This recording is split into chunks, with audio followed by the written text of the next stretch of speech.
Well, by this time, when you're sitting in county fighting a case, you are the rank of overall authority. Correct. Explain what that means.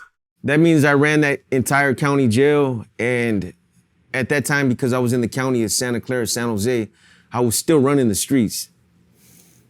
The cops that arrested me, was the funny thing about it is when they walked me into that county jail, they walked me in like a dirty trophy. I was flocked by agents from the Department of Justice, and it was dramatic, man. They walked me through the whole intake process.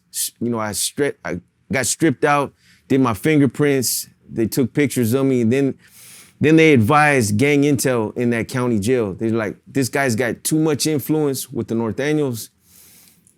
Put him in an observation cell, keep him away from the rest of the Norteños in the county jail. So they put me in an observation cell. That's what they tried to do when I first got there.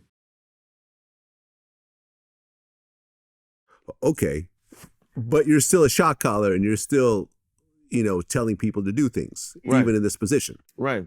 In your book, you said, you would order beatings or worse to anyone that was on the gang's bad news list. That's correct. What would happen if you gave an order to one of your soldiers and they said, I don't want to do it? No, they get removed. They get stabbed. You give a direct order to somebody, especially coming from an NF member, it's not an option. There's no choice about it. They either do it or they don't. They don't, there's consequences.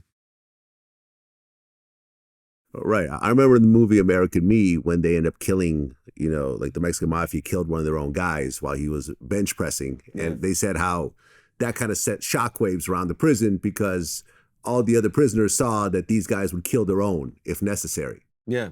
But this was sort of normal operation for you guys. It was, yeah. And a lot of times those kind of examples are made to send a message to the rest of the organization. That's what strikes fear in people. Make no mistake about it, from the top to the bottom, anybody can get touched, if you violate these laws. That's happened with a lot of guys that I know. Matter of fact, the guy that pulled me, that recruited me, was a part of Operation Black Widow. He was one of the victims that got murdered out there in San Jose.